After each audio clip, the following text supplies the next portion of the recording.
நமது மெய்ப்பரும் நமது மீட்பரும் நமது ஆண்டவருமாகிய இயேசு கிறிஸ்துவில் பிரியமான உறவுகளே, நாள்தோறும் வத்திக்கான் வானொலியின் நிகழ்ச்சிகளை அருள் ஒளி இணையதளம் வழியாக உங்களுக்கு நாங்கள் ஒளிபரப்புகின்றோம். உங்களுக்காக தொகுத்து வழங்குபவர் உங்கள் அன்பு சகோதரன் பேசாலை தாஸ். லவ்தேத்தூர் இயேசுஸ் கிறிஸ்துஸ். இயேசு கிறிஸ்துவுக்கு புகழ். தமிழ் கூறும் நல் உலகில் வாழும் அனைத்து அன்பு உள்ளங்களுக்கும் வத்திக்கான் வானொலியின் வணக்கம். இறைவன் உங்கள் உள்ளத்தையும் இல்லத்தையும் தன் அன்பாலும் அருளாலும் அமைதியாலும் இன்றும் என்றும் நிரப்புவாராக.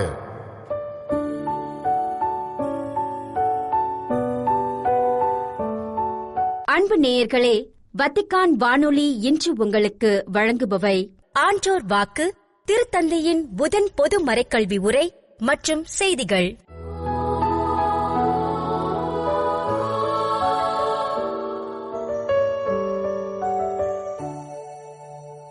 ஆன்றோர் வாக்கு.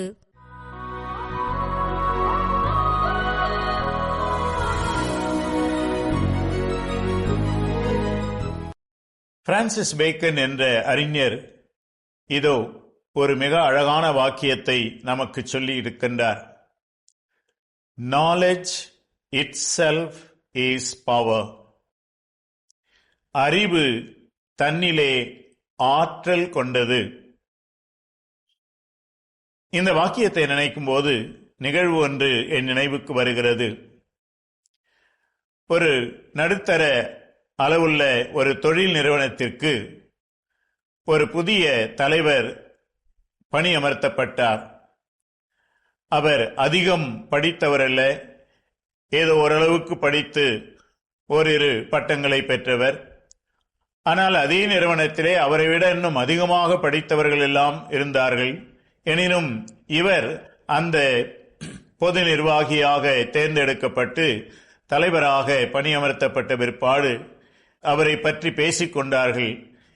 இந்த ஆள் ஒரு டிகிரி படித்தவர் தானே, இவருக்கு என்ன தெரியும், எப்படி இவர் செய்ய போகிறார் என்றெல்லாம். அப்போது பக்கத்தில் இருந்தவர் சொன்னார், அப்படி தப்பா எடை போடாதீங்கப்பா, அவர் கல்லூரியிலே சென்று படித்து பெற்றது ஒரு டிகிரி மட்டும்தான். ஆனால் அவருக்கு அனுபவம் மிகுதி, அறிவும் மிகுதி. அறிவு என்பது என்ன? நாம் புத்தகத்திலிருந்து படிக்கின்ற அந்த பாடங்களிலிருந்து பெற்றுக்கொள்வது மட்டுமா? கட்டாயமாக புத்தகத்திலிருந்து பாடங்களிலிருந்து நாம் அறிவையும் தகவல்களையும் பெற்றுக்கொள்கிறோம். ஆனால் அந்த தகவல்கள் எல்லாம் அறிவாக மாறுவது என்பது அனுபவத்தின் வழியாக, அந்த தகவல்களை நாம் செயல்படுத்துகின்ற போது அங்கே ஏற்படுகின்ற அந்த பட்டறிவின் வழியாக. அத்தகைய ஒரு அறிவு கொண்ட ஒரு மனிதன் தன்னிலே ஆற்றல் பெற்றிருக்கிறான்.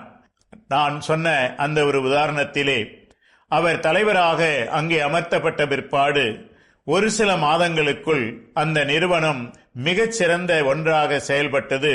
எல்லாரும் அவரை பாராட்டினார்கள். அப்போதுதான் பிரான்சிஸ் பேக்கன் சொன்ன இந்த உண்மையை அனைவரும் ஏற்றுக்கொண்டார்கள். Knowledge itself is power. அறிவு தன்னிலே ஆற்றல் கொண்டிருக்கின்றது.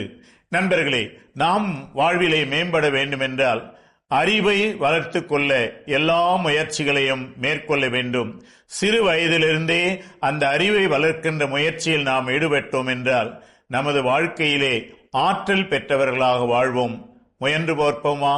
உங்கள் அனைவருக்கும் வாழ்த்துக்கள்.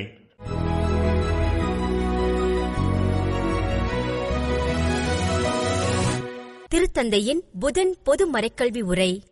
ஆகஸ்ட் 19 புதன்கிழமை வத்திக்கானின் புனித பேதுரு பெருங்கோவிலில் சரியாக காலை 10 மணிக்கு தனது புதன் பொது மறைக்கல்வி உரையை திருத்தந்தை 14ஆம் லியோ அவர்கள் தொடங்கினார். மக்களினங்களின் ஒளி என்ற திரு அவை பற்றி 2ஆம் வத்திக்கான் பொது சங்கத்தின் முதல் ஆவணமான திருவழிபாடு பற்றிய கொள்கை விளக்கம் என்ற தலைப்பில் 6வது அதிகாரமான திரு இசை குறித்து தனது சிந்தனைகளை திருப்பயணிகளுடன் திருத்தந்தை பகிர்ந்து கொண்டார். முதலில் திருத்தூதர் பவுல் கொலேசியருக்கு எழுதிய திருமுகத்திலிருந்து இறை வார்த்தைகள் ஆங்கிலம், இத்தாலி மற்றும் பல்வேறு ஐரோப்பிய மொழிகளில் வாசிக்கப்பட்டன. இப்போது வாசகத்திற்கு செவிமடுப்போம். கிறிஸ்துவை பற்றிய நற்செய்தி உங்களுள் நிறைவாக குடிக்கொள்வதாக. முழு ஞானத்தோடு ஒருவருக்கு ஒருவர் கற்பித்து அறிவுரை கூறுங்கள். திருப்பாடல்களையும் புகழ்பாக்களையும் ஆவிக்குரிய பாடல்களையும் நன்றியோடு உளமாற பாடி கடவுளை போற்றுங்கள். எதை சொன்னாலும் எதை செய்தாலும் அனைத்தையும் ஆண்டவர் இயேசுவின் பெயரால் செய்து அவர் வழியாய் தந்தையாம் கடவுளுக்கு நன்றி செலுத்துங்கள். ஆண்டவரின் அருள்வாக்கு. இறைவனுக்கு நன்றி. இறை வார்த்தை வாசிப்புக்கு பிறகு திருத்தந்தை தனது புதன் பொது மறைக்கல்வி உரையை தொடங்கினார். அன்புள்ள சகோதர சகோதரிகளே, காலை வணக்கம். உங்கள் அனைவரையும் அன்புடன் வரவேற்கிறேன். திரு அவையின் இசை மரபு அளவிட முடியாத மதிப்புமிக்க ஒரு கருவூலமாகும். கலையின் பிற வெளிப்பாடுகளுக்கு மத்தியில் அது சிறந்து விளங்குகிறது. குறிப்பாக சொல்லோடு இணைந்த இசை ஆடம்பர திருவழிபாட்டிற்கு தேவையான மற்றும் அத்திருவழிபாட்டின் முழுமைக்கு உரிய ஒரு பகுதியாக விளங்குகிறது. மேலும் திருவழிபாடு நிகழ்வுடன் எவ்வளவு நெருக்கமாக இணைக்கப்படுகிறதோ அவ்வளவு புனிதமாக திரு இசை அமையும். அது இறை வேண்டலுக்கு இனிமையான வெளிப்பாட்டை வழங்குவதன் மூலம், அனைவரின் ஒருமித்த பங்கேற்பை ஊக்குவிப்பதன் மூலமும், புனித சடங்குகளுக்கு அதிக சிறப்பையும் மேன்மையும் அளிப்பதன் மூலமும் இதனை செய்கிறது என்று குறிப்பிடுகிறது. திருவழிபாட்டில் இசையின் பணியாற்றும் தன்மை குறித்த பொது சங்கத்தின் போதனையில் மைய கருத்தை இங்கு காண்கிறோம். இது 1903 நவம்பர் 22 அன்று புனித 10ஆம் பயஸ் அவர்கள் வெளியிட்ட இன்டர் சொலிசிட்யூடின் என்ற திருத்தந்தையின் விருப்புரிமை கடிதத்தில் ஏற்கனவே வலியுறுத்தப்பட்டிருந்தது. உண்மையில் இசை என்பது திருவழிபாட்டு நிகழ்வின் ஒரு அங்கமே தவிர திருவிழாவை அலங்கரிக்கும் ஒன்றல்ல. திருவழிபாட்டில் பாடுவதும் இசைப்பதும் இறைவேண்டல் செய்வதற்கு சமமானதாகும். சகோதர சகோதரிகளின் இதயங்களோடும் இறைவனின் இதயத்தோடும் நமது இதயங்களை இசைவித்து கொண்டாடப்படும் மறை உண்மையில் நாம் செயற்பூர்வமாக பங்கேற்கிறோம். குறிப்பாக இறைவேண்டலின் உணர்வுபூர்வமான பரிமாணத்தை இசை வெளிப்படுத்துகிறது. புனித அகுஸ்தினார் கூறுவது போல, கண்டேன் அமாண்டிஸ்டர் ஏஸ்ட், பாடுவது அன்பு கூறுவதற்கே உரியது. இது மிகவும் முக்கியமானது. ஏனெனில் இறையருளின் வழியாக இறைவன் நம்மில் செயல்படுவதற்கு நமது இதயத்தை திறக்கவும் அந்த அருளால் நாம் வடிவமைக்கப்பட்ட அனுமதிக்கவும் இசை உதவுகிறது. பாடல் ஒன்றிப்பையும் உருவாக்குகிறது. பல குரல்கள் ஒன்றிணைந்து இசைக்கும் இனிய ஒத்திசைவு மனிதர்களுக்கிடையிலான வேறுபாடுகளை தாண்டி உள்ளங்களை ஒன்றிணைத்து அனைவரையும் இறைவனை புகழ்வதில் இணைக்கிறது. இவ்வாறு பாடல் திரு அவையின் வெளிப்பாடான அடையாளமாகும். அதன் இயல்பிலேயே அடங்கியுள்ள ஒன்றிப்பின் உணரக்கூடிய வெளிப்பாடாகவும் அமைகிறது. திருவழிபாட்டின் ஒருங்கிணைந்த அங்கமாகிய புனித பாடலின் ஆழமான இறையியல் முக்கியத்துவத்திலிருந்து சில தேவைகள் உருவாகுகின்றன. முதலாவதாக, காலத்தின் போக்கில் உருவாகும் இசை நாகரீகங்களையோ படைப்பாளர்களின் தனிப்பட்ட விருப்பங்களையோ மட்டும் அடிப்படையாக கொள்ளாமல் கொண்டாடப்படும் திருவழிபாட்டு நிகழ்வுக்கு ஏற்றதாக இசை அமைய வேண்டும். அதன் வடிவம், குறிப்பாக அதன் மெட்டு, தம்மை ஒரே நேரத்தில் மேன்மையானதாகவும் எளிமையானதாகவும் உயர்ந்த இசைத்தரத்தை கொண்டதாகவும் எளிதில் பாடக்கூடியதாகவும் இருக்க வேண்டும். குறிப்பாக திருக்கூட்டத்தினர் அனைவரும் இணைந்து பாடுவதற்காக அமைக்கப்படும் பாடல்களுக்கு இது மிகவும் அவசியமானது. அதே காரணத்திற்காக பாடல்களின் வரிகளும் பொருத்தமானதாகவும் ஆழமானதாகவும் அதே வேளையில் எளிதில் புரிந்து கொள்ளக்கூடியதாகவும் இருக்க வேண்டும் என்று பொது சங்கம் பரிந்துரைக்கிறது.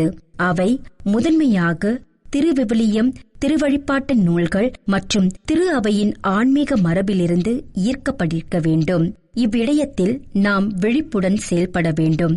லெக்ஸ் ஒராண்டி, லெக்ஸ் கெராண்டி, அதாவது நாம் எவ்வாறு ஜெபிக்கிறோமோ அவ்வாறே நாம் விசுவசிக்கிறோம் என்ற பழமையான கொள்கையில் வெளிப்படும் இயக்கம் தொடர்ந்து உயிர்ப்புடனும் வளர்ச்சியுடனும் இருக்க வேண்டும்.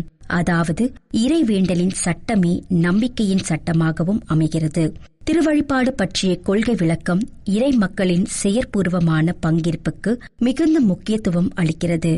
இது கொண்டாடப்படும் மறை உண்மையையும் அது அன்றாட வாழ்க்கையுடன் கொண்டுள்ள தொடர்பையும் ஆழமாக உணர்ந்து கொள்வதிலிருந்து புரிந்து கொள்ளப்பட வேண்டும் என்று திருத்தந்தை 16ஆம் பெனடிக்ட் அவர்கள் கூறுகிறார். மேலும் இறை மக்களின் வாழ்வை தனித்துவப்படுத்த வேண்டிய தொடர்ச்சியான மனமாற்றத்தின் உணர்வோடு இது அமைய வேண்டும். திரு இசையின் தனித்துவமான பங்களிப்பின் வழியாக இந்த பங்கேற்பு எவ்வாறு நடைமுறைப்படுத்தலாம், இந்த பங்கேற்பு எவ்வாறு நடைமுறைப்படுத்தப்படலாம் என்பதற்கும் பொது சங்கம் தெளிவான பதிலை வழங்குகிறது. இறை மக்களின் புகழ்வுரைகள், மறுமொழிகள், திருப்பாடல்கள், பதில் பாடல்கள் மற்றும் பாடல்கள் ஆகியவற்றை கவனமாக தயாரிக்க வேண்டும் என்றும், அதே வேளையில் புனித அமைதிக்கும் இடமளிக்க வேண்டும் என்றும் அது கூறுகிறது. மேலும் திருப்பயணியாளர் அல்லது இறைமக்கள் என ஒவ்வொருவரும் திருவழிபாட்டு முறையின் இயல்புக்கும் திருவழிபாட்டு விதிமுறைக்கும் ஏற்ப தமக்குரிய அனைத்தையும் மட்டுமே செய்ய வேண்டும் என்று பொது சங்கம் அறிவுறுத்துகிறது.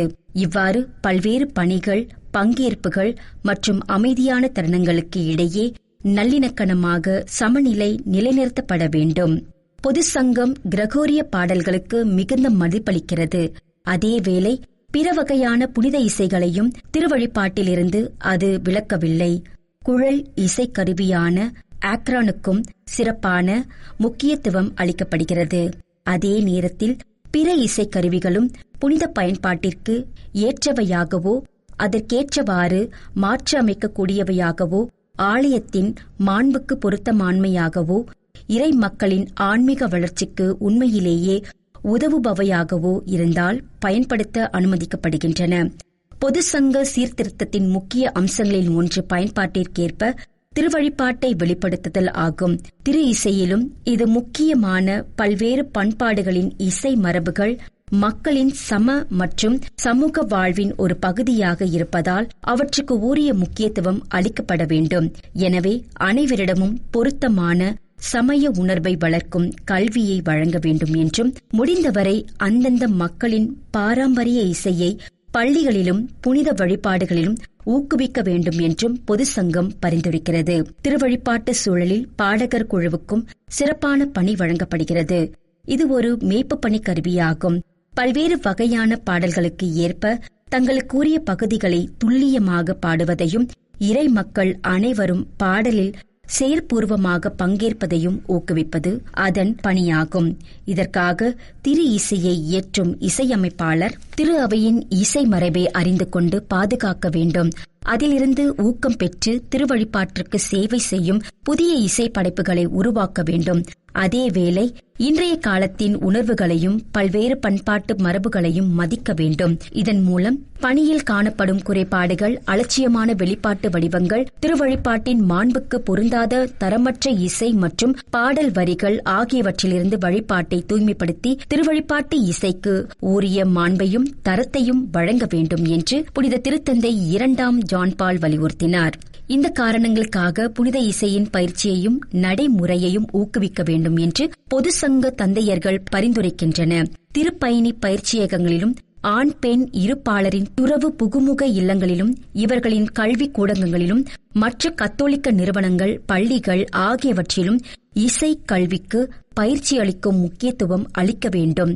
இத்தகைய கல்வி அளிப்பதற்கு திரு இசை பயிற்றுவிக்க அமர்த்தப்படும் ஆசிரியர்களை கவனமுடன் உருவாக்க வேண்டும். மேலும் இசை கலைஞர்களும் பாடல் பாடுபவர்களும் வலுவான திருவழிபாட்டு உருவாக்க பயிற்சி வழங்கப்பட வேண்டும். அன்புக்குரிய சகோதர சகோதரிகளே, திரு அவையின் தந்தையர்கள் திருவழிபாட்டு பாடலை திரு அவையின் ஒன்றிப்பின் அடையாளமாக மிகுந்த மதிப்புடன் கருதினர். எனவே புனித அந்தியோக்கியா இஞ்ஞாசியாரின் இந்த அழகிய வார்த்தைகளுடன் நாம் நிறைவு செய்யலாம். நீங்கள் ஒவ்வொருவரும் தனித்தனியாக ஒரு பாடகர் குழுவாக மாறுங்கள். ஒற்றுமையுடன் இணைந்து இறைவனின் இசையோடு ஒருமித்த குரலில் இயேசு கிறிஸ்துவின் வழியாக தந்தையை பாடுங்கள். அப்பொழுது அவர் உங்கள் பாடலை கேட்பார். நீங்கள் செய்கின்ற நற்செயல்களின் வழியாக நீங்கள் அவருடைய மக்களின் உறுப்பினர்கள் என்பதை அறிந்து கொள்வார். புனித அன்னோக்கியா இன்னாசியர் எபேசியருக்கு எழுதிய திருமுகம் 4:2. இவ்வாறு தனது மறைக்கல்வி உரையை திருத்தந்தை நிறைவு செய்தார். இறுதியாக இயேசு கற்பித்த இறைவேண்டல் ஜெபத்திற்கு பிறகு அனைத்து திருப்பயணிகளுக்கும் தனது திருத்தூது ஆசிரை வழங்கினார்.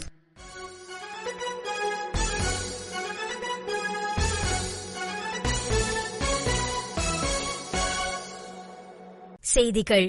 ஜிம்பாப்வேவின் கரிபா ஏரியில் நிகழ்ந்த படகு விபத்தில் உயிரிழந்தவர்களுக்கு திருத்தந்தை 14 லியோ அவர்கள் ஆழ்ந்த இரங்கலை தெரிவித்துள்ளார். ஆகஸ்ட் 18 செவ்வாயன்று திருப்பிடச் செயலர் கர்தினால் பியத்ரோ பரோலின் அவர்களால் கையொப்பமிடப்பட்டு அனுப்பப்பட்டுள்ள இரங்கல் தந்தியில் இவ்வாறு தெரிவித்துள்ள திருத்தந்தை அவர்கள், அன்புக்குரியவர்களை இழந்து துயரோரும் குடும்பங்களுக்கு தனது ஆழ்ந்த இரங்கலை தெரிவித்துள்ளதுடன் உயிரிழந்தவர்களின் ஆன்மாக்கள் இறைவனின் அமைதியில் இலைப்பாற்றவும் பாதிக்கப்பட்ட சமூகங்களுக்காகவும் இறைவேண்டல் செய்துள்ளார். ஆகஸ்ட் 11 செவ்வாயன்று கரிபா நகரிலிருந்து சலாலா மீன்பிடி முகாமை நோக்கி சென்ற படகு கவிழ்ந்ததில் இந்த விபத்து நிகழ்ந்தது. பலத்த காற்றும் படகில் அளவுக்கு அதிகமான பயணிகள் இருந்திருக்கலாம் என்ற கவலையும் விபத்துக்கு காரணங்களாக கூறப்படுகின்றன. ஜிம்பாப்வே அதிகாரிகள் 18 குழந்தைகள் உட்பட 80 பேர் உயிரிழந்துள்ளதாக உறுதிப்படுத்தியுள்ள நிலையில் விபத்திற்கான சரியான காரணங்கள் குறித்து விசாரணை தொடர்ந்து நடைபெற்று வருகிறது. மீட்பு மற்றும் உடல்களை தேடும் பணிகளில் ஈடுபட்டுள்ள அரசு அதிகாரிகள் மற்றும் அவசர கால பணியாளர்களுக்காகவும் மற்றும் துயரத்தால் பாதிக்கப்பட்ட அனைவருக்கும் இறைவனின் ஆறுதல், குணமடைதல் மற்றும் வலிமை கிடைக்க வேண்டும் என்று அவர் இறைவேண்டல் செய்துள்ளார். திருத்தந்தை பிரான்சிஸ் அவர்கள் வெளியிட்ட இறைவா உமைக்கே புகழ் சுற்றுச்சூழல் திருமடலின் வழிகாட்டுதலின்படி வத்திக்கான் தோட்டங்களில் உள்ள மேட்டர் எக்ஸ்கிளேசியா துறவு மடத்திற்கு அருகில் உள்ள காய்கறி தோட்டம் முழுமையாக இயற்கை முறையில் பராமரிக்கப்படுகிறது. அதிகபட்ச விளைச்சலை பெறுவதை விட இயற்கையான வளர்ச்சி சுழற்சிகள், மண்ணின் வளம் மற்றும் உயிரின பன்மைத்தன்மையை பாதுகாப்பதற்கு இத்தோட்டத்தில் முக்கியத்துவம் அளிக்கப்படுகிறது. பயிர் சுழற்சி முறை, சான்றளிக்கப்பட்ட இயற்கை உரங்கள் மற்றும் தாவர பாதுகாப்பு பொருட்களின் குறைந்த பயன்பாடு போன்ற முறைகள் கடைபிடிக்கப்படுகின்றன. மண்ணின் வளத்தை இயற்கையாக அதிகரிக்க பருப்பு வகை பயிர்களும் பயன்படுத்தப்படுகின்றன. மேலும் தக்காளி பயிர்களுக்கு கடற்பாசியை அடிப்படையாக கொண்ட உரமும் தற்போது பரிசோதிக்கப்பட்டு வருகிறது. ஏறத்தாழ 400 சதுர மீட்டர் பரப்பளவை கொண்ட இத்தோட்டத்தை அனுபவமிக்க தோட்ட பணியாளர் ஒருவர் பராமரித்து வருகிறார். அவருக்கு இளம் பணியாளர்களும் உதவி செய்து பாரம்பரிய தோட்டக்கலை திறன்களை கற்றுக்கொள்கின்றனர். பருவநிலைக்கு ஏற்ப எந்த பயிர்கள் தேவை என்பதை துறவு சகோதரிகள் தெரிவிக்கின்றனர். நீர்ப்பாசனமும் இன்றளவும் கைகளால் மேற்கொள்ளப்படுகிறது. இத்தோட்டத்தில் பருவகால காய்கறிகள், மூலிகைகள், பழங்கள் மற்றும் சிட்ரஸ் வகை பழங்கள் விளைவிக்கப்படுகின்றன. ஆகஸ்ட் 17 திங்களன்று சிசிலியில் உள்ள கட்டானியாவில் இடம்பெற்ற திருப்பலியின் போது திருப்பிடத்தின் செயலரான கர்தினால் பியத்ரோ பரோலின் அவர்கள் உலகம் முழுவதும் துன்புறுத்தலை சந்திக்கும் கிறிஸ்தவர்களுக்காக இறைவேண்டல் செய்யுமாறு கத்தோலிக்கர்களுக்கு அழைப்பு விடுத்துள்ளார். புனித ஆகத்தாவின் அருளீக்கங்கள் கான்ஸ்டான்டினோப்பிலிருந்து கட்டானியாவுக்கு கொண்டு வரப்பட்டதன் 9ஆம் நூற்றாண்டு நிறைவை முன்னிட்டு இடம்பெற்ற இந்த திருப்பலியின் போது புனித ஆகத்தாவின் மறைசாட்சியம் என்பது வெறுமனே கடந்த காலத்தின் நினைவு மட்டுமல்ல, அது இறைப்பற்று, நம்பிக்கை மற்றும் அன்பின் நற்சான்றாக இன்றும் வாழ்கிறது என்று கர்தினால் பரோலின் அவர்கள் கூறினார். அப்போது கிறிஸ்தவர்கள் எதிர்கொள்ளும் துன்புறுத்தல்களை பற்றிய தனது கருத்துக்களை பகிர்ந்து கொண்ட அவர், கிறிஸ்து மற்றும் அவரது நற்செய்தியின் பெயரால் துன்பப்படுபவர்களை நினைவு கூர்ந்து இறைவேண்டல் செய்யுமாறு இறைமக்களை வலியுறுத்தினார். திரு அவை மனித ஆற்றலையோ அல்லது திறனையோ சார்ந்தது அல்ல, மாறாக கடவுளின் அருளையும் உண்மையையுமே சார்ந்துள்ளது என்பதையும் அவர் சுட்டிக்காட்டினார். குழந்தைகளை இறை நம்பிக்கையில் வளர்க்கும் பெற்றோர், துன்பங்களின் மத்தியில் அன்பில் நிலைத்திருக்கும் தம்பதியர், போலித்தனமான கலாச்சாரத்திற்கு அடிப்பணியாத இளைஞர்கள், தாராள மனத்துடன் தங்களை அர்ப்பணிக்கும் அருள் பணியாளர்கள் மற்றும் துறவியர், மேலும் சமரசத்திற்கு பதிலாக உண்மை நீதியை தேர்ந்தெடுத்து பழி வாங்குதலுக்கும் பதிலாக மன்னிப்பை வழங்கும் அனைவரும் வாழ்வில் எதிர்கொள்ளும் அன்றாட சவால்களை அவர் நம்பிக்கையின் அன்றாட மறைசாட்சி என எடுத்துரைத்தார். தொடர்ச்சியான பாதுகாப்பற்ற சூழல் மற்றும் தீவிர எபோலா பரவல் நிகழும் போதிலும் காங்கோ ஜனநாயக குடியரசின் வடகிழக்கு பகுதியில் உள்ள கத்தோலிக்க பள்ளிகள் 2026 முதல் 2027 ஆண்டு கல்வி ஆண்டிற்காக தயாராகி வருகின்றன. நாடு முழுவதும் செப்டம்பர் 1 அன்று பள்ளிகள் மீண்டும் திறக்கப்பட திட்டமிடப்பட்டுள்ளன. இதிரி மாநிலத்தில் உள்ள புனியா மறை மாவட்டத்தில் கத்தோலிக்க பள்ளிகள் மாணவர்களையும் ஊழியர்களையும் பாதுகாக்க நலவாழ்வு நடவடிக்கைகளை வலுப்படுத்தி வருகின்றன. கை கழுவும் இடங்களை அதிகரித்தல், தொடுதல் இல்லா வெப்பமானிகளை வழங்குதல் மற்றும் உடல் நலம் பற்றி தினசரி தகவல்களை தெரிவிக்க நலவாழ்வு மையங்களை அமைத்தல் போன்ற பாதுகாப்பு ஏற்பாடுகள் செய்யப்பட்டுள்ளன. இருப்பினும் கிராமப்புற பள்ளிகளில் உபகரணங்கள் மற்றும் நிதி பற்றாக்குறை கடுமையாக உள்ளது. பெற்றோர்கள், பங்குகள், மறைமாவட்ட ஊடகங்கள் மற்றும் பெற்றோர் சங்கங்களுடன் இணைந்து திரு அவை தலைவர்கள் குடும்பங்களுக்கு நம்பிக்கை அளிக்கவும் எபோலா தடுப்பு விழிப்புணர்வை ஏற்படுத்தவும் பணியாற்றி வருகின்றனர். இத்துடன் வத்திக்கான் வானொலியின் தமிழ் ஒளிபரப்பு நிறைவு பெறுகிறது. உங்கள் செவிமடுத்தலுக்கு நன்றி. தொடர்ந்து வத்திக்கான் வானொலியுடன் இணைந்திருங்கள். இறையாசிர் பெறுங்கள்.